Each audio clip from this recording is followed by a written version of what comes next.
शिव महापुराण की कथा श्रवण करने का सौभाग्य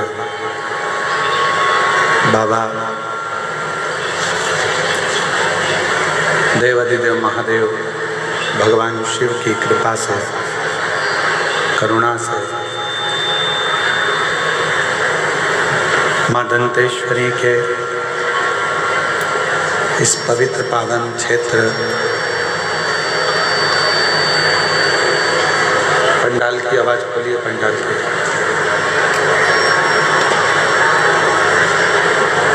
माँ दंतेश्वरी की कृपा से, करुणा से, उनकी उदारता से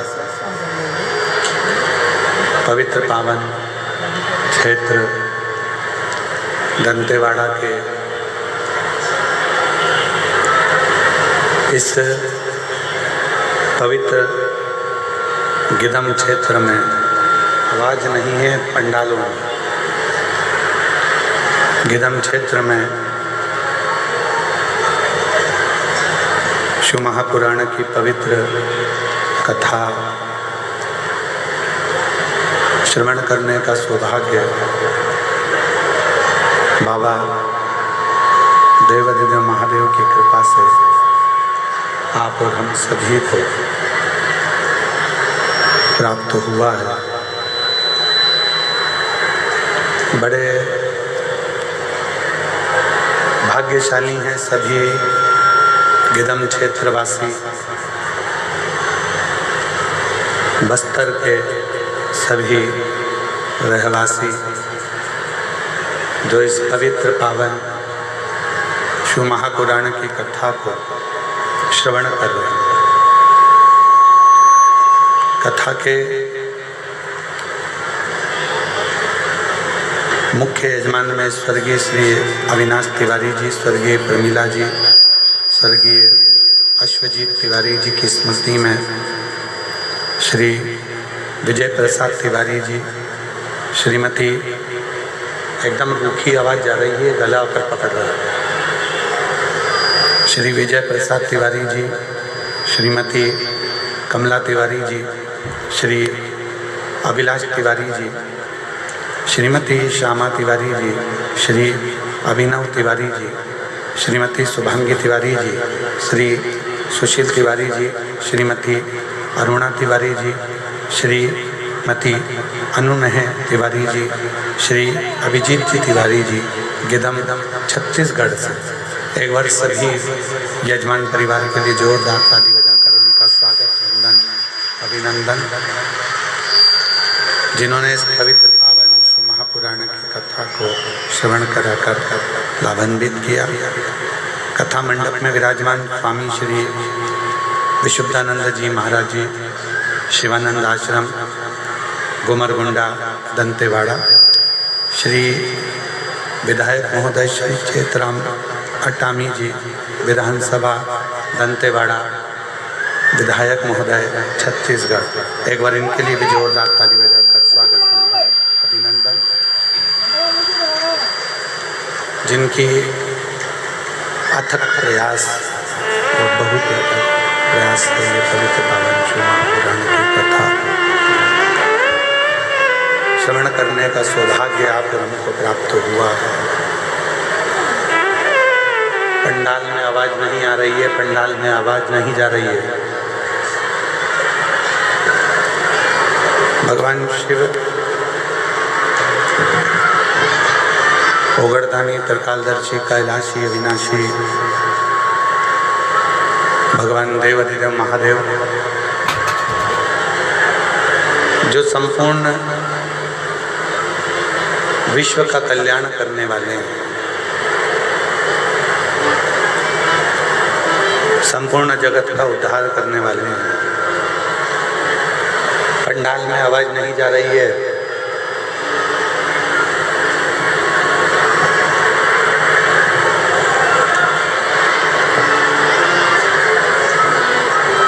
शिव की कृपा से, भगवान देवाधिदेव महादेव की करुणा और उनकी उदारता से ये जो मानव का शरीर मिला है, और मनुष्य शरीर में भगवान की अविरल भक्ति करने का जो ये मौका मिला, ये हमारे जीवन को सार्थक करने वाला है।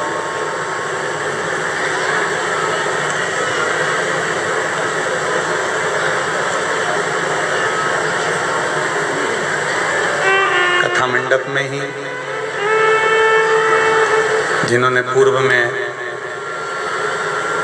बस्तर के ही क्षेत्र में कच्चे गांव में शिव महापुराण की कथा करवाई, ऐसे श्री जितेंद्र जायसवाल जी सपरिवार यहाँ पधारे हैं। एक बार उनके लिए भी जोरदार ताली बजाकर स्वागत वंदन।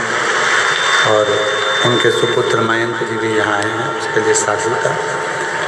उसी बीच में हमारे बीच में जिन्होंने रायपुर में बड़ी दिव्य और भव्य कथा पूर्व में कराई, खंडेलवाल परिवार, खंडेलवाल जी, उनके भतीजे श्री विशाल जी पुत्र सागर जी खंडेलवाल, वो भी यहाँ आमंत्रित हैं। एक बार जोरदार ताली बजाकर उनका भी स्वागत वंदन अभिनंदन। और पुनः 2027 में आपके यहाँ फिर शिव महापुराण की कथा है, उसके लिए भी आपको साधुता है। शिव कृपा से, भगवान देवादिदेव महादेव की करुणा और उनकी उदारता से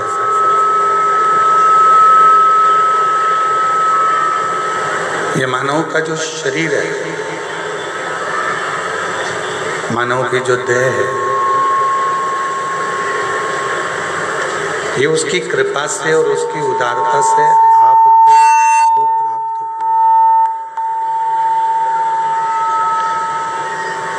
आपको और हमको मिली है। अब उस आवाज नहीं आ रही है क्या? आवाज नहीं आ रही है ग्राउंड में सबको। पीछे आवाज आ रही है कि नहीं आ रही है? नहीं आ रही है।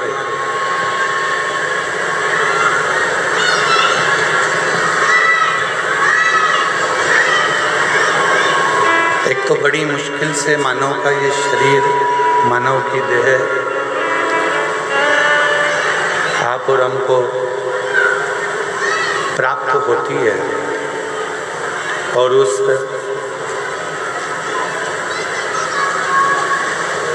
मानव की देह में भी अगर हम भगवान देवादिदेव महादेव की अविरल भक्ति को धारण न कर पाए, भगवान शिव की अविरल भक्ति को अपने जीवन में न उतार पाए, तो फिर वो मनुष्य की देह लेना, प्राप्त करना व्यर्थ ही चली गई। उसका फिर कोई मूल तत्व ही नहीं रहा।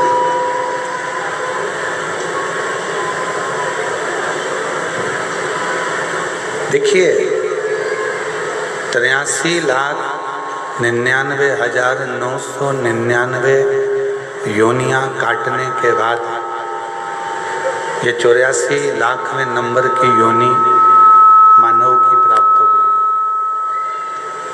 मनुष्य की मिली।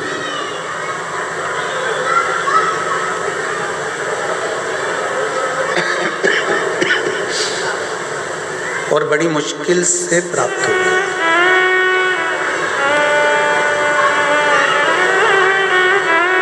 ना जाने पूर्व में कितनी कितनी योनियां हमारे को मिली, क्या क्या बनकर हम जन्म लिए। और उन योनियों को काटने के बाद में जब ये मानव की देह 84,00,000वें नंबर की ये मनुष्य की देह प्राप्त हुई, क्यों मिली? जब इतनी योनियां हमने काट ली, कभी हम पशु बने, कभी पक्षी बने, कभी जलचर बने, कभी थलचर बने, कभी जीव बने, कभी जंतु बने, कभी आवाज सेट नहीं है बिल्कुल भी। शंभु शंभु शंभु शंभु शंभु शंभु शंभु।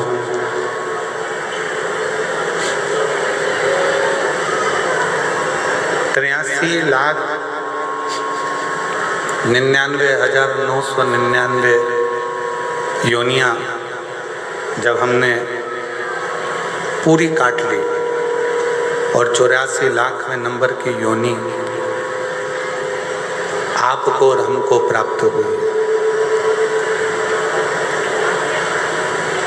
उस 84,00,000वें नंबर की जो योनि है, उस योनि को भी अगर हम व्यर्थ गवा दे, रेंद्र राधे, 84,00,000वें नंबर की योनि को भी अगर हम व्यर्थ में गवा दे तो फिर उस योनि का कोई मोल तत्व ही नहीं।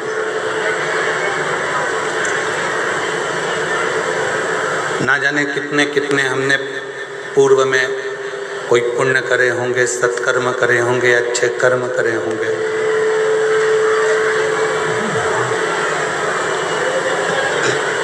तब जाकर तो यह मानव की देह मिली।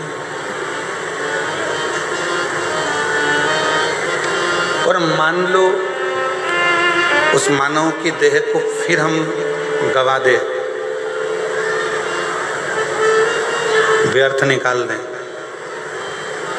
फिर वापस वही जलचर, थलचर, वायुचर, ऐसे ही जीव जंतु पशु पक्षी की योनियां प्राप्त करते रहेंगे।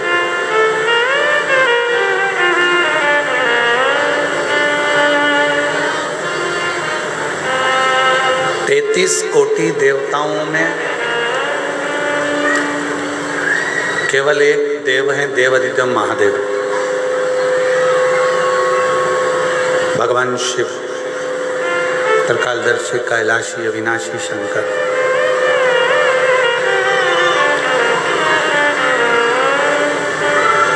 जो दुख में भी सुखी रहने की प्रेरणा देते हैं।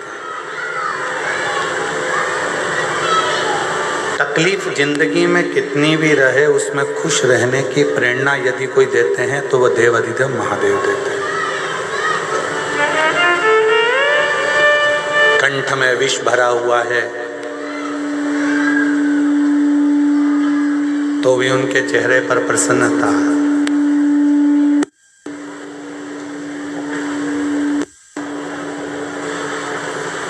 गले में सांप पड़ा हुआ है तो भी चेहरे पर प्रसन्नता।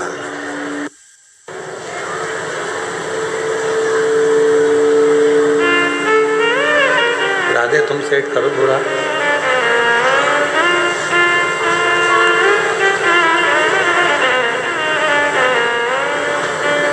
कंठ में विष है, गले में सर्प है तो भी प्रसन्नता चेहरे पर बनी हुई है। और यही प्रसन्नता आपकी जिंदगी में होना चाहिए। यही प्रसन्नता, उसका कारण क्या? ये प्रसन्नता आपके जीवन को श्रेष्ठ बनाए। कोई आपको कितने भी नंबर दे कि हमारी निगाह में आप ऐसे हो, हमारी निगाह में आप वैसे हो, आप ऐसे हो, आप वैसे हो, उससे कोई मायना नहीं रखता।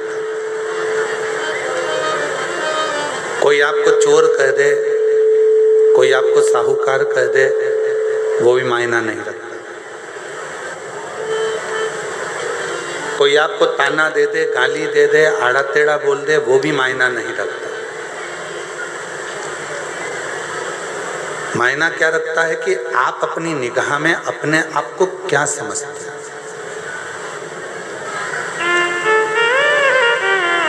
आप अपनी दृष्टि में कितने श्रेष्ठ हैं।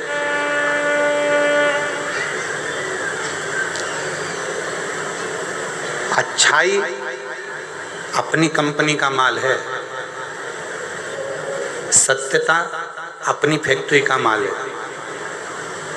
यदि आपके दृष्टि में आप सत्य हो, आपकी दृष्टि में यदि आप अच्छे हो, तो दुनिया में कोई भी मिलेगा ना, वो आपको सत्य ही नजर आएगा और अच्छा ही नजर आएगा। उसमें आपको कोई बुरा दिखेगा ही।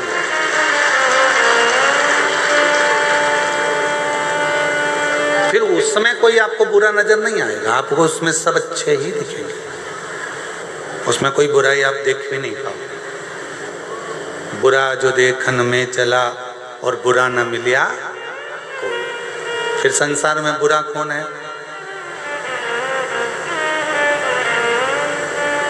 भाई बुरा देखने अपन चले और बुरा कोई नहीं मिला तो संसार में बुरा कौन है? सियोर वाला महाराज।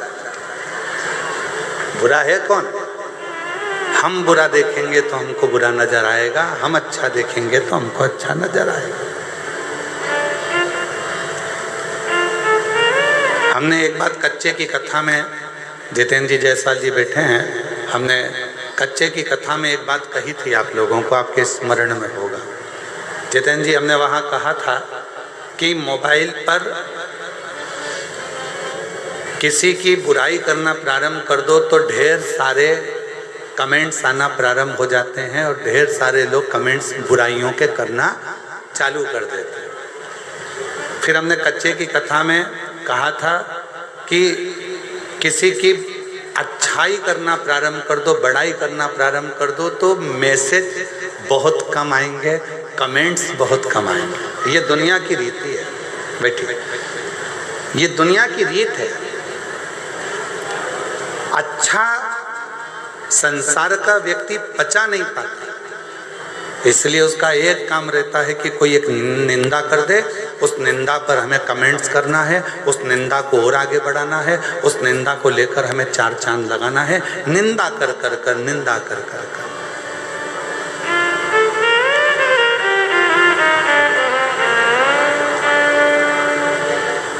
कहीं से ऐसा मालूम पड़ जाए कि इसकी निंदा करना है, बस वो निंदा को लाकर अपने को निंदा करना प्रारंभ करना है और जनमानस में उस निंदा को दे दो। क्यों? उसका कई लोग कहते हैं गुरुजी ये निंदा करने वालों को भगवान नहीं सुधारता, तो कहा परमात्मा ने इनको जान कर कर पैदा करा है, क्योंकि अगला जन्म इनका जो होगा, निंदा करने वाले का जो अगला जन्म, हमारे शास्त्र कहते हैं कि चुगली करने वाला, निंदा करने वाले का अगला जन्म कब्र बिज्जू का होता है। कब्र बिज्जू जानते हो, जो कब्र को खोद कर उसमें से मुर्दे को निकालता है।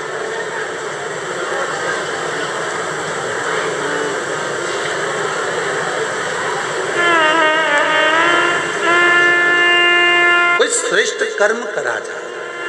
कभी अपनी जिंदगी में किसी की अच्छी बड़ाई करना प्रारंभ करो, कभी अपनी जिंदगी में आपकी दृष्टि में यदि अच्छाई होगी आपको सब अच्छे नजर आएंगे, और आपकी दृष्टि में अगर बुराई भरी होगी तो पूरी जिंदगी आप बुराइयां ही ढूंढते रह जाओगे। चाहे अपने मोहल्ले में ढूंढोगे, मोहल्ले में बुराई ढूंढते ढूंढते थक जाओगे तो कॉलोनी में बुराइयां ढूंढोगे, परिवार में बुराइयां ढूंढोगे, परिवार में नहीं मिलेगी तो फिर सब दूर बुराइयां ढूंढते ढूंढते जब अपना गांव कम पड़ जाएगा तो दूसरे क्षेत्र में, दूसरे गांव में, दूसरे शहर में बुराइयां ढूंढना प्रारंभ करो। पर अच्छाई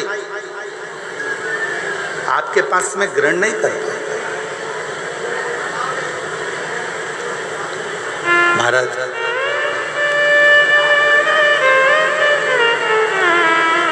कितना सुंदर प्रश्न है। एक बार माता पार्वती जी ने शिव जी से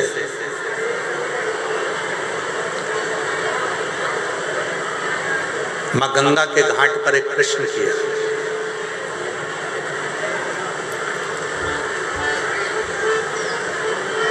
थोड़ा सावधानी से सुनिएगा इस प्रश्न को।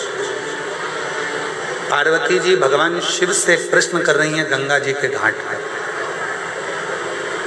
बाबा, मेरे मन में थोड़ा सा संशय है, उस संशय को मिटा दीजिए। क्या संशय है? आपके हृदय में संशय कौन सा है? क्या संशय अड़ गया आपके हृदय में जो आपको बेचैनी हो रही है, चैन नहीं मिल रहा, शांति नहीं मिल रहा? क्या संशय?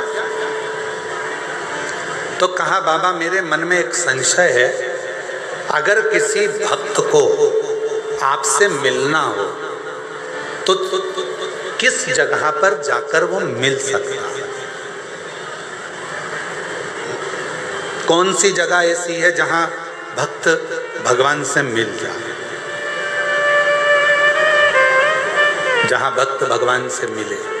वो स्थान बताइए।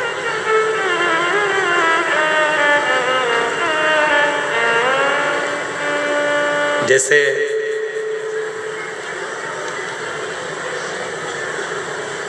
अपन कहते हैं ना कि अगर आपसे मिलना हो तो आपका पर्सनल नंबर कौन सा है?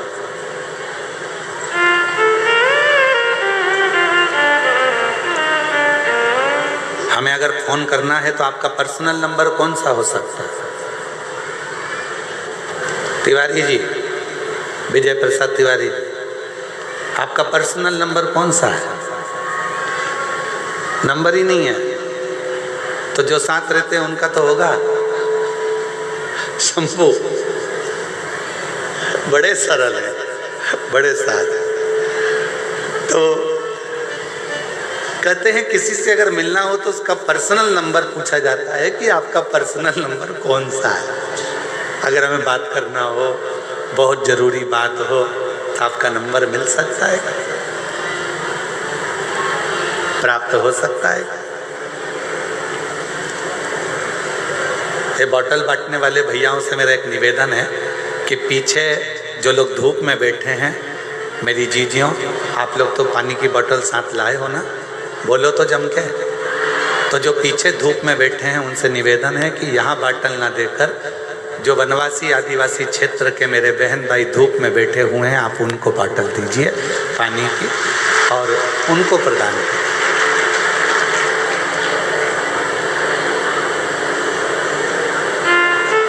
शिव कृपा करें, भगवान शंकर की कथा करें।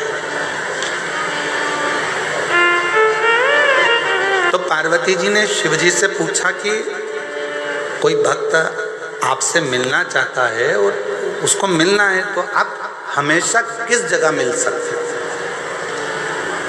किस स्थान पर मिल सकते हैं?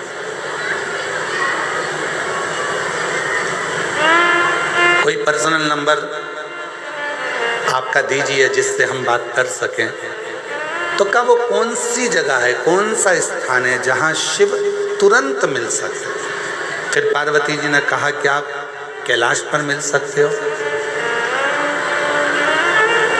तो भगवान शंकर ने कहा कैलाश पर मिल तो जाऊंगा, मना नहीं है मिलने के लिए, पर बात इतनी सी है, जिसके पास में पैसा होगा खर्चा कर कर, जिसका शरीर सही चल रहा होगा मेहनत कर कर, तो कैलाश तक पहुंच जाएगा। पर जो बेचारा गरीबड़ा है, साधारण है, उसके पास पैसा भी नहीं है, जाने आने का साधन भी नहीं है, वो कैलाश पर कैसे पहुंचे? वो कैलाश पर्वत तक कैसे पहुंचे? तो पार्वती जी ने कहा फिर आप क्या केदार पर मिल जाओगे? शिव जी ने कहा मैं केदारनाथ में भी मिल जाऊंगा, पर दिक्कत इतनी सी है कि वहां पर आने के लिए भी शरीर पूरा अच्छा चाहिए और थोड़ा सा धन चाहिए, तो वहां भी मैं मिल जाऊंगा। पर गरीब कैसे पहुंचे?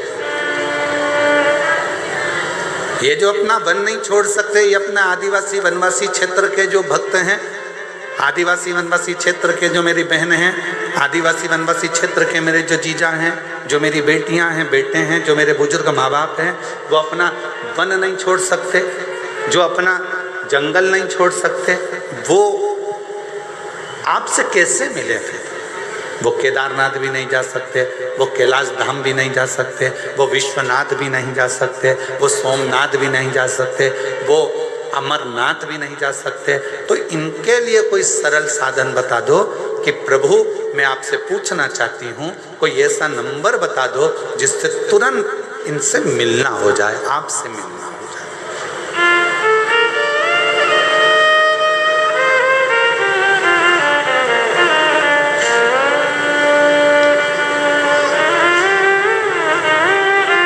कोई ऐसा नंबर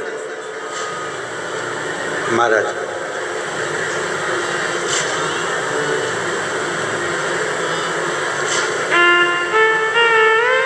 शिव जी मौन होकर बैठ गए। भगवान देव अधिदेव मौन, कुछ बोले। फिर पार्वती जी ने कहा बताओ ना, कैलाश पर साधारण व्यक्ति नहीं पहुंच सकता, केदार पर नहीं पहुंच सकता, काशी नहीं पहुंच सकता, कोई ऐसी जगह बता दो जहां पर आप तुरंत मिल जाएं। तब भगवान शिव जी ने कहा पार्वती, अगर मुझे तुरंत पाना है, एक क्षण में मुझे चाहिए तो अपने दिल में मुझे झांक कर देखना प्रारंभ कर दो। मैं तुम्हारे हृदय में विराजमान, मैं अपने हृदय के दिल में।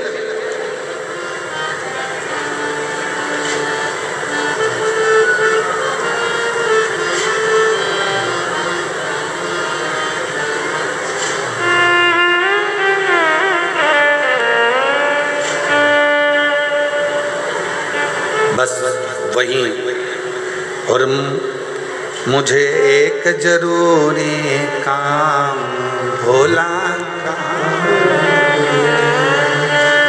और मैंने ढूंढा देश तमाम भोला, कहाँ मिलेगा, कहाँ मिलेगा, कहाँ मिलेगा, कहाँ मिलेंगे, कहाँ मिलेंगे, कहाँ मिलेंगे, मुझे एक जरूरी काम भोला। मैंने ढूंढा देश तमाम भोला, कहाँ मिलेगा, मुझे एक जरूरी काम भोला, कहाँ मिलेगा, कहाँ मिलेगा, कहाँ मिलेगा, कहाँ मिलेगा, कहाँ मिलेगा, कहाँ मिलेगा, मैंने ढूंढा देश तमाम भोला, कहाँ मिलेगा, ओ मैंने ढूंढा देश तमाम भोला। शिव कह रहे हैं कोई मुझे तीर्थ में ढूंढेगा, कोई मुझे स्थानों पर ढूंढेगा, कोई मुझे मंदिर में ढूंढेगा, कोई मुझे शिवालय में ढूंढेगा, जिसकी जहाँ मर्जी होगी कैलाश तक मुझे ढूंढने के लिए आएंगे। दुनिया के लोग सब जगह ढूंढते हैं, पर ईश्वर जो उसके अंदर बैठा हुआ है वो अंदर झांक कर नहीं देखता। जिस दिन वो अंदर झांकेगा, अंदर झांकने के लिए, अपने भीतर खोजने के लिए क्या करना पड़ेगा? तो कहा किसी एकांत में बैठकर, कहीं एकांत में बैठकर जब आप शंकर के ओम नाद को करोगे तो वो भीतर से प्रकट होकर तुम्हारे सम्मुख में आकर खड़ा हो जाए, भीतर से।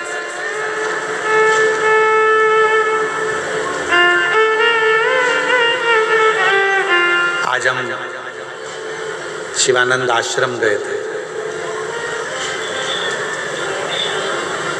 गिदम का, जो कि गुमरगुंडा में है, और साथ में इधर है शिवानंद आश्रम, थोड़ा आगे जाके इधर है शिवजी का एक प्राचीन मंदिर जो रातों रात बना, वहां भी गए। क्या पता कौन सा पुण्य बस्तर वालों ने करा है ये समझ में नहीं आ रहा। अब तो हमको भी जलन होने लगी है तुमसे।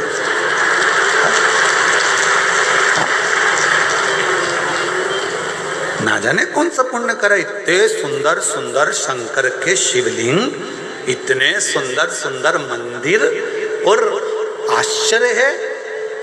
अरे छत्तीसगढ़ वालों, यहाँ वहाँ जाना छोड़ो, गोवा की पार्टी और होटल जाना छोड़ो, और एक बार बस्तर के इस क्षेत्र में आकर भगवान शिव के शिवलिंग का दर्शन।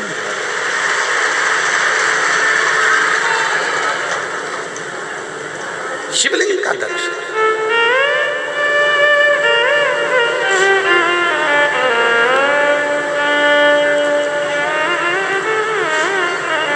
शिवानंद आश्रम में गए, बाबा भोलेनाथ जी का दर्शन किया, पूजन करी, अर्चना करी, दर्शन किया। आश्रम की मिट्टी में बैठकर अगर 2 मिनट भी कोई वहाँ पर तप में, साधना में, समाधि में लग जाए। मैं विशुद्धानंद महाराज स्वामी को प्रणाम करता हूँ।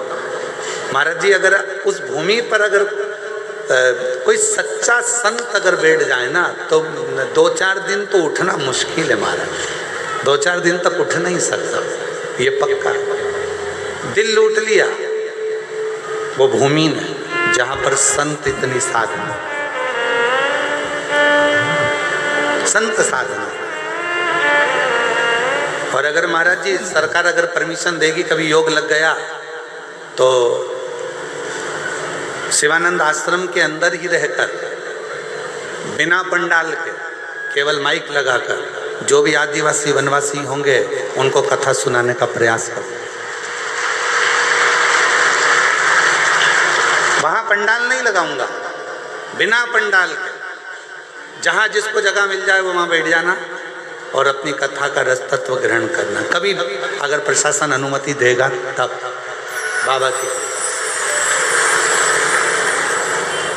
क्योंकि खर्चा काय में होता है, पंडाल में हो जाता है, तो ये खत्म, टेंशन ही मिटा। तो बैठो खुले में, और माइक सिस्टम का पैसा भी नहीं देना है शिवानंद आश्रम और पूरे वनवासी आदिवासी वालों को, वो भी हम लेकर आएंगे।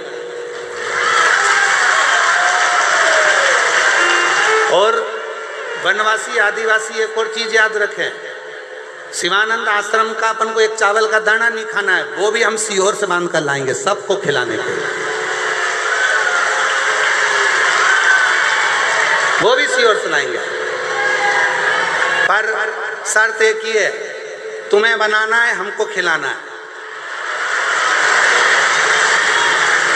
और हम भी तुम्हारे साथ बनाएंगे और सबको खिलाएंगे। तो आनंद है शिवानंद आश्रम का, पक्का?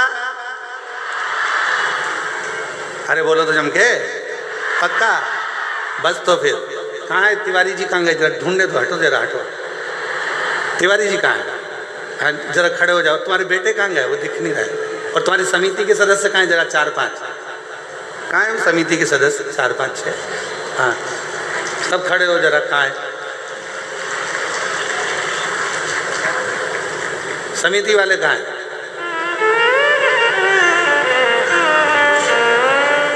धीरे धीरे मत बोलो तिवारी जी, जरा अच्छे से बोलो। पक्का है कि नहीं है? पक्का है ना? हाँ, तुमसे कुछ नहीं चाहिए, सब भोलेनाथ करेंगे शिवानंद आश्रम में, बाबा बैठा है करने वाला। बस तो फिर प्रयास करेंगे शीघ्र अतिशीघ्र, जब भी कोई साल 1.5 साल के अंदर, 1.5 साल के अंदर कोई भी ऐसा योग बन गया और परमिशन अगर मिल गई प्रशासन ने कि हाँ उस जंगल क्षेत्र में, उस आश्रम के अंदर आप कथा। कहाँ है विधायक जी? कहाँ है? ओ हो, जोरदार ताली बजाओ जरा, यहीं पे जोरदार ताली बजाओ। हाँ, जय हो जय हो जय हो। फिर तो हो गई कथा, पक्का है। बोला हरा हरा महादेव, संपूर्ण वनवासियों के लिए, आदिवासियों के लिए। और फिर कह रहा हूं, इस पूरे बस्तर की भूमि पर, बस्तर क्षेत्र में आदिवासी वनवासियों के लिए कोई भी कथा कराओ, ये बालक, आपका बेटा, आपका भाई, जब कहोगे तब आकर कथा का रस तत्व ग्रहण करा, जब बोलो। और जरूरी नहीं कि बहुत बड़ी व्यासपीठ लगाओगे तो कथा करेंगे, पत्थर रख देना और उस पत्थर पर एक आसन बिछाना और हमारी ये कुबरेश्वर धाम की पोथी रखा जाए और सब कथा सुन ले। इससे बढ़कर कोई सुख नहीं, इससे बढ़कर सुख। शिव कथा है महाराज, विराज। साधुवाद आप लोगों को बहुत बहुत धन्यवाद, बहुत बहुत साधुवाद। और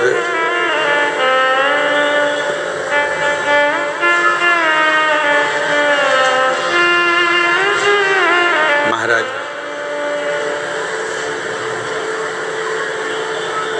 भगवान देव अधिदेव महादेव से मिलने का एक सुख, यही शिव तत्व है, मिलने का सुख।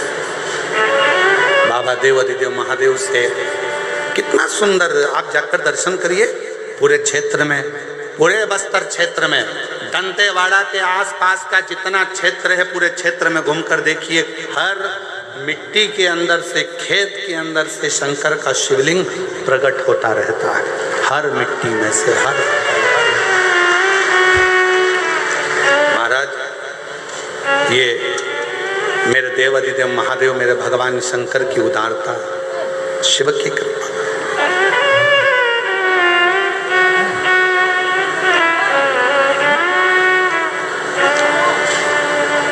कोई उनको कहकर पूछता है, कोई उनको पाटदेव कहकर पूछता है, कोई उनको अंगादेव कहकर पूछता है। जिसकी जो मर्जी होती है।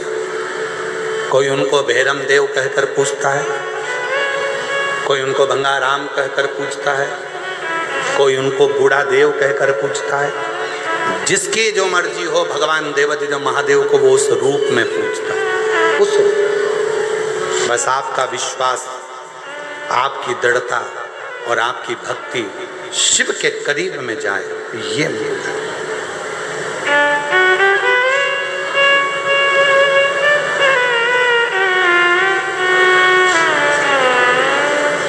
बहुत दिन हो गए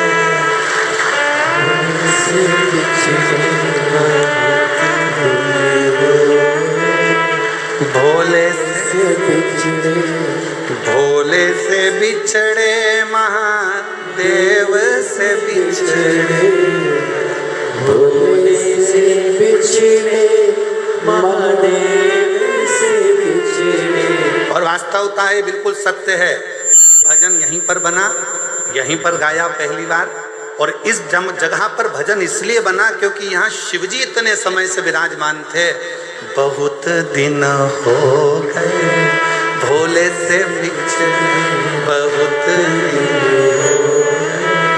भोले से बिछड़े। मेरे भोले बाबा को सांप ही भावे, मेरे भोले बाबा को सांप ही भावे, मेरे भोले बाबा को सांप ही भावे, मेरे भोले बोलो बोलो बोलो सांप ही भावे। बहुत दिन हो गए सांप को देखे, बहुत दिन हो गए सांप को देखे, बहुत दिन हो गए सांप को देखे, बहुत दिन हो गए सांप को देखे, बहुत दिन हो गए भोले से बिछड़े, बहुत दिन हो गए भोले से बिछड़े। भोले जी से बिछड़े महादेव से बिछड़े, भोले जी से बिछड़े महादेव से बिछड़े, ओ भोले जी से बिछड़े महादेव से बिछड़े, भोले से बिछड़े महादेव से बिछड़े। बहुत दिन हो गए भोले से बिछड़े, बहुत दिन हो गए भोले से बिछड़े, बहुत दिन हो गए भोले से बिछड़े। शंभो।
बिछड़े, भोले जी से बिछड़े महादेव से बिछड़े, ओ भोले जी से बिछड़े महादेव से बिछड़े, भोले जी से बिछड़े महादेव से बिछड़े, बहुत दिन हो गए भोले से बिछड़े, बहुत दिन हो गए भोले से बिछड़े, ओ मेरे भोले बाबा को गंगा ही भावे, मेरे भोले बाबा को गंगा ही भावे, ओ मेरे भोले बाबा को गंगा ही भावे, मेरे भोले बाबा को गंगा ही भावे, बहुत दिन हो गए गंगा को देखे, बहुत दिन हो गए गंगा को देखे, बहुत दिन हो गए भोले से बिछड़े, बहुत दिन हो गए भोले से बिछड़े, ओ भोले जी से बिछड़े महादेव से बिछड़े, भोले जी से बिछड़े महादेव से बिछड़े, ओ भोले जी से बिछड़े महादेव से बिछड़े, भोले जी से बिछड़े महादेव से बिछड़े, बहुत दिन हो गए भोले से बिछड़े, बहुत दिन हो गए भोले से बिछड़े, बहुत दिन हो गए भोले से बिछड़े, बहुत दिन हो गए भोले से बिछड़े, बहुत दिन हो गए भोले से बिछड़े, बहुत दिन हो गए भोले से बिछड़े, बहुत दिन हो गए भोले से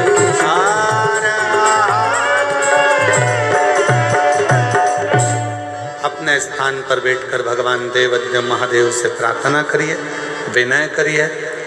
आज मौका मिला है, कथा का छठा दिवस है। आज कथा की शिवरात्रि है।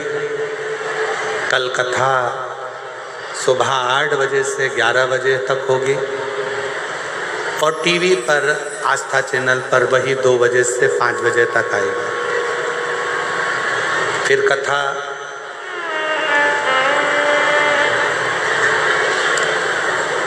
सत्रह तारीख से 21 तारीख तक 5 दिवसीय दुर्ग जिले में नकपुरा पंचायत 1 बजे से 4 बजे तक होगी।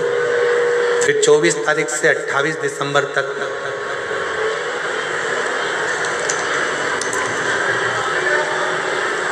पोद्दार स्कूल के पास JP infra complex Hatkesh Mira road east Mumbai में रहेगी 5 दिन की, 24 से 28 दिसंबर। 4 से 10 जनवरी सूरत गुजरात, 16 से 22 जनवरी बड़ोदरा गुजरात, 5 से 9 फरवरी नांदेड़ महाराष्ट्र, 11, 12, 13 फरवरी डबरा मध्य प्रदेश और 14 से 20 फरवरी सीहोर रुद्राक्ष महोत्सव कथा का रहेगा।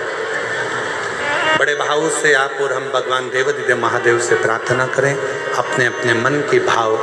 आज कथा का छठा दिवस है, दिल से बाबा को प्रार्थना करिए, मन का भाव कहिए, बाबा को विनय करिए, साथ में बोलिएगा, प्रार्थना करिएगा।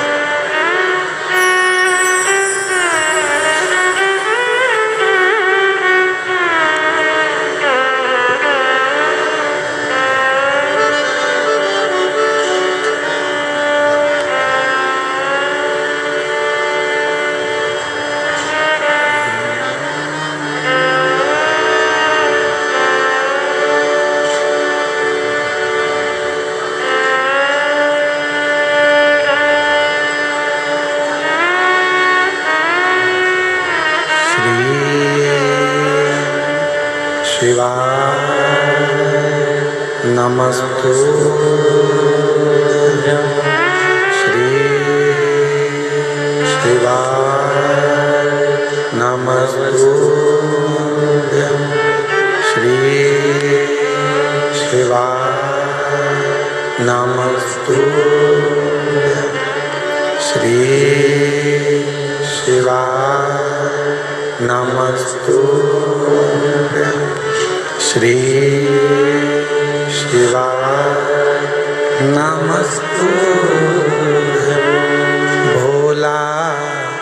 सब दुख काटो मारा, ओ भोला सब दुख काटो मारा। शिव शंकर जपो तेरी माला, भोले बाबा जपो तेरी माला, भोला सब दुख काटो मारा, ओ भोला सब दुख काटो मारा। वैश है मंगल मंगलकारी, वैश है मंगल मंगलकारी, शमशान वासी हमारा, शमशान वासी हमारा, ओ भोला सब दुख काटो मारा, ओ भोला सब दुख काटो मारा।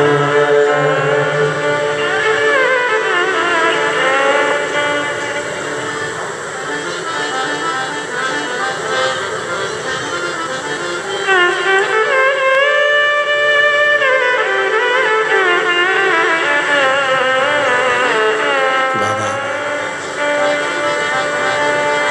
देवाधिदेव महादेव भगवान शिव घरदानी त्रिकालदर्शी कैलाशी अविनाशी शंकर, भगवान शिव की पवित्र कथा कर। पार्वती, दुनिया के लोग मुझे केदार में ढूंढेंगे, दुनिया के लोग मुझे कैलाश पर ढूंढेंगे, पर अपने भीतर नहीं ढूंढेंगे। और भीतर ढूंढने का फल क्या है?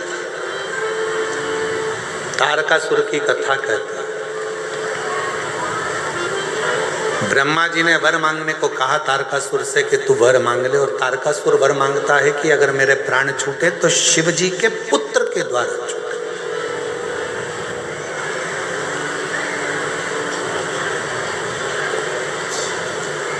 मांगा क्या कि भगवान शंकर के बेटे के द्वारा मेरे प्राण छूटे। और शिव जी तो समाधि में लीन थे।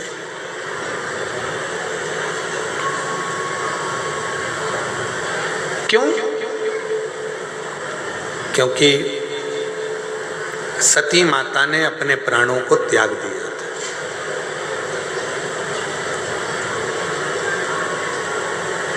और जब तक शिव जी की शादी नहीं होगी, विवाह नहीं होगा, तब तक उनका बेटा भी नहीं होगा।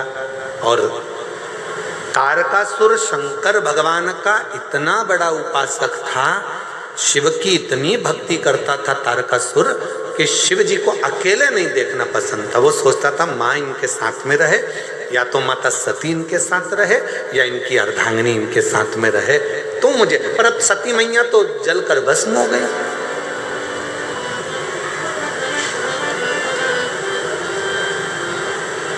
और माता सती जब जलकर भस्म हो गई हैं तो शिव अकेले रहे तो ये मुझे पसंद नहीं।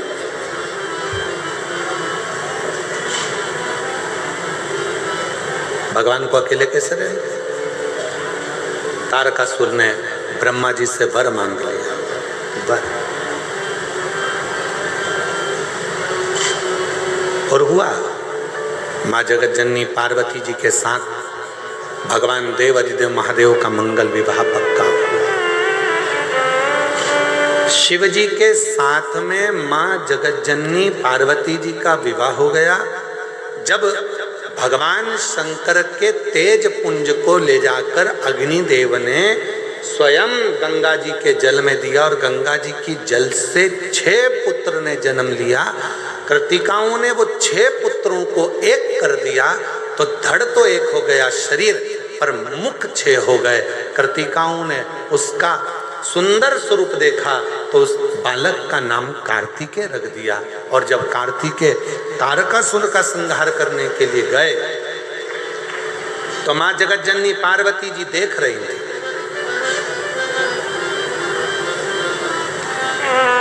दर्शन कर रही थी।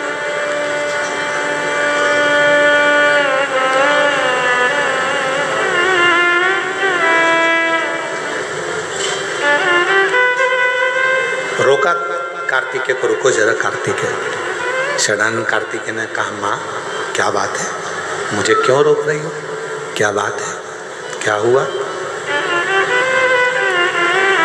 कार्तिकेय जी को माँ ने रोक कर कहा, सुनो कार्तिकेय, ये जो सामने तारकासुर तुम्हारे खड़ा है, जिसका तुम संहार करने के लिए जा रहे हो, जिसको तुम मारने के लिए जा रहे हो, ये तारकासुर कोई साधारण नहीं है। इसके हृदय में शिव ऐसा बसा हुआ है, इनके हृदय में शंकर ऐसे बसे हुए हैं कि इसके एक एक रोमावली में शिव समाये हुए हैं। इसलिए इस तारकासुर का संहार करने से पहले तुम्हें शिव की आज्ञा लेना, बिना शिव की आज्ञा के आप नहीं संहार कर सकते।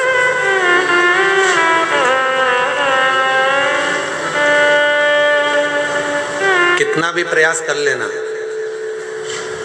शिव महापुराण की कथा में आप पहुंच ही नहीं सकते जब तक मेरे देव अधिदेव महादेव खुद तुमको इशारा कर कर ना बुला लें, तब तक तुम कथा में नहीं आ सकते।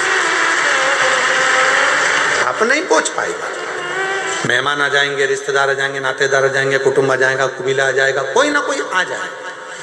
हम बड़े प्रसन्न होते हैं। अभी जैसे कच्चे वाले जितेंद्र जायसवाल जी आ गए, खंडेलवाल जी आ गए, वो बालोद वाली नगर पालिका अध्यक्ष हैं प्रतिभा जी, वो भी आई हुई हैं। ऐसे जब ये लोग कथा के अंतर्गत जब पहुंचते हैं तो हम लोगों को साधुवाद देते हैं कि कहीं ना कहीं शिव जी की आप पर बड़ी करुणा है, जो आप प्रत्येक कथा में बाबा के शरणागति में पहुंचकर दर्शन लाभ ले लेते हो और वहाँ की मिट्टी को अपने मस्तक चढ़ा लेते। ये कृपा है शिव जी की। और केवल यही नहीं, श्री विजय प्रसाद तिवारी जी भी एक कथा नहीं, कम से कम 2-3 कथाओं में विजय प्रसाद तिवारी जी भी लगभग पहुँचे और कथाओं में पहुंचकर वहाँ पर प्रणाम करा, नमन करा और जाते रहे। और साथ में उनके सुपुत्र भी आते रहे, वो भी आते रहे। महाराज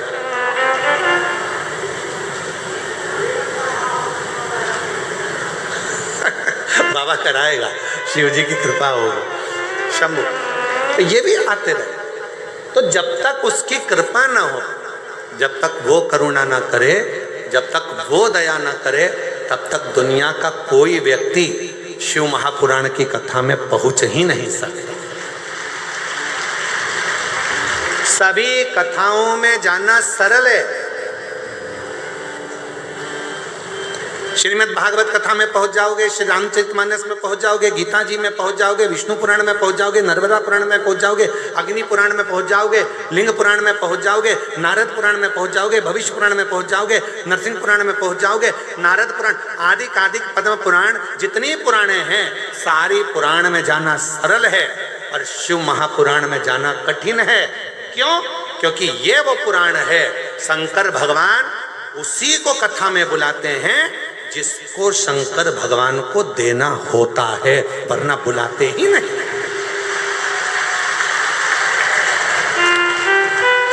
जैसे तुम्हारे मोहल्ले में शादी का कार्ड हर किसी को नहीं दिया जाता, शादी का कार्ड उसी को दिया जाता है जिससे तुम्हारी रिश्तेदारी अच्छी हो, संबंध अच्छे हो, प्रेम अच्छा हो। पड़ोसन भले पास में रह रही है और अगर पड़ोस में प्रेम नहीं है तो कोई तुम्हें शादी में नहीं बुलाएगा। भले तुम्हारी सगी बहन है पर प्रेम नहीं है, नहीं बुलाएंगे। कई भाइयों में प्रेम नहीं रहता, एक दूसरे को नहीं बुलाते।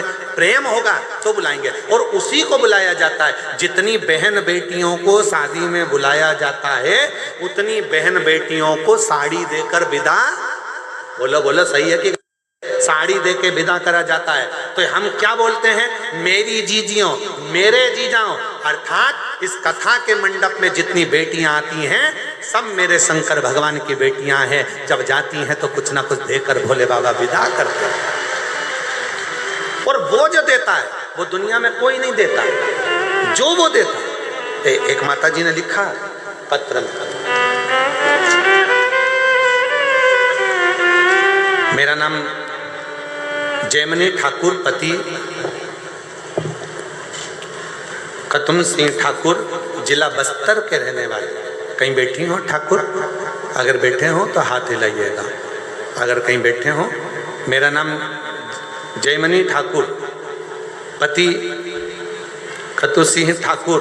कहीं बैठे हो? आप ही हैं, हाथ हिलाइएगा। बच्चा आया है साथ में, आ जाइए, ले आइए। गुरुजी, हम बस्तर के रहने वाले हैं। शिव महापुराण की कथा का वर्णन करना चाहती हूँ जो पंडाल में बैठकर पाया मैंने। मेरा 19 साल का बेटा किसी कारणवश मर गया, उसका निधन हो गया। मेरा 19 साल का बेटा मर गया और 19 साल का बेटा मरने के बाद बहुत टूट गई। एक ही बेटा था, उसी का आसरा था, चले गया। गुरुदेव, शिव महापुराण की कथा में जैसे तैसे दिल लगाया। मेरी उम्र हो गई 44 साल की और 44 साल की उम्र में मैंने भगवान भोलेनाथ की प्रार्थना करी तो बाबा ने मुझको एक बेटा दे दिया। एक बेटा दिया। पूरी बात तो सुनो, ताली बजाने बैठ गए। काय ताली बजा? बोलो सुनो। 44 साल की उम्र में बाबा ने मुझको एक पुत्र दे दिया। वो बेटा 1.5 साल का हुआ, गिर गया, मर गया। 19 साल का बेटा गया, 44 साल की उम्र हुई, बेटा 1.5 साल का हुआ, मर गया। इतनी टूट गई, भोले बाबा आपने मुझे बेटा तो दिया, फिर वापिस ले लिया। बाबा कृपा करो। डॉक्टर को क्या बोलूं मैं? फिर किसी ने कहा एक बार फिर बाबा की कथा सुन। पंडाल में बैठकर यदि वहां की मिट्टी को लगाएगी ना, गर्भ जरूर ठहरेगा। डॉक्टर ने तो कह दिया था कि अब तुम 50 के करीब में पहुंच चुकी हो, औलाद नहीं होगा। उम्र 46 पार हो गई, 47 हो गई, 48 हो गई, 50 के लगभग में पहुंच गई। औलाद होने के चांस खत्म हो गए, बच्चा नहीं होगा।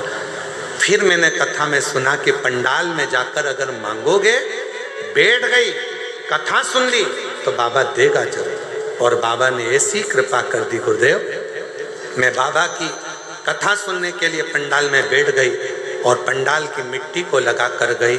आज बाबा की कृपा से 50 के करीब में मेरी उम्र है और मेरे बाबा ने फिर मेरी झोली भर दी और मुझे पुत्र दे दिया। फिर पुत्र दे दिया। तुम उसकी बेटी हो। ये व्यासपीठ आपको जीजी कहती है, आपको जीजा कहती है, आपको बेटी कहती है, आपको बेटा कहती है, आपको माता पिता कहती है। ये व्यासपीठ शायद दुनिया में एक व्यासपीठ ऐसी है शिव महापुराण कुबेरेश्वर धाम की जो आपसे संबंध जोड़ती है, और वो संबंध होता है बेटी और बाप का। वो संबंध होता है एक बहन और भाई का। ये संबंध की पीठ है।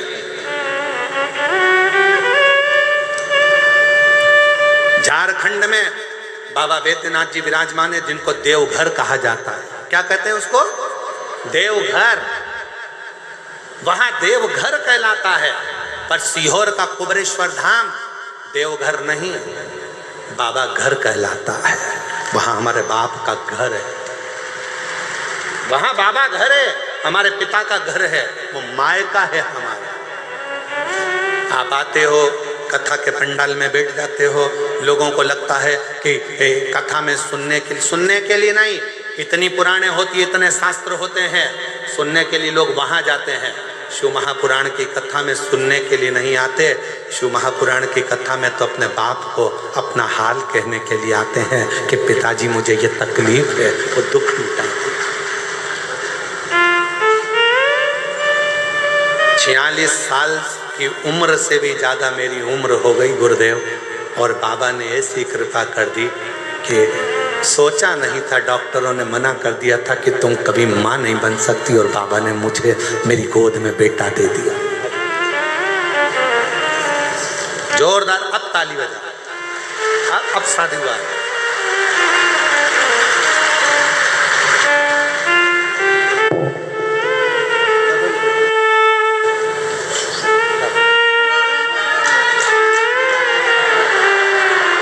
पोछो, आंसू पोछ पहले। बाबा ने दे दिया ना, तो आंसू पोछो। अच्छे खुश होकर बाबा को प्रणाम करो, उसकी कृपा। आंसू पोछो पहले, पूरे आंसू पोछो। हाँ, अब प्रणाम करो बाबा को, आंसू पोछ के। अब तो दे दिया उसने। शंभो शंभो।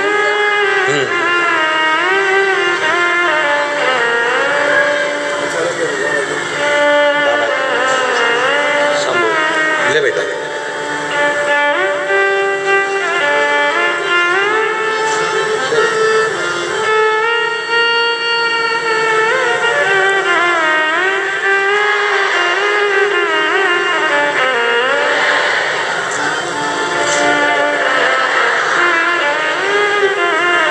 बधाई आपको, बहुत बहुत शुभकामनाएं।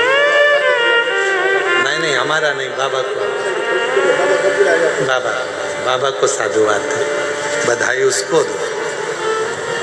और खाली न जाता कोई दर से तुम्हारे, खाली न जाता कोई दर से तुम्हारे, मैं भी खड़ी हूँ नन्ही बाहे फसारे, अपने हृदय से लगा लो गिरी जा रही हो, उठा भोले अपने दर से अब तो न टालो, गिरा जा रहा उठा। मेरी जीजियों, मेरे जीजाओं, मेरी बेटियों, बेटाओं, मेरे बुजुर्ग माता पिता, याद रखना, तुम्हारे क्षेत्र में कभी भी सूचना मिले कि कुबेर भंडारी के दरवाजे से कुबेरेश्वर धाम से चलकर ये शिव महापुराण की कथा तुम्हारे नजदीक में पहुंची है, 7 दिन नहीं, 1 दिन 2 दिन समय निकालकर उसके पंडाल में रहकर झोली पसार कर उसकी मिट्टी को मस्तक चढ़ाकर दिल से कहकर देखना, 3 महीने में मेरा बाबा तुम्हारी झोली जरूर भरेगा, ये निश्चित है। संबंध है उसका।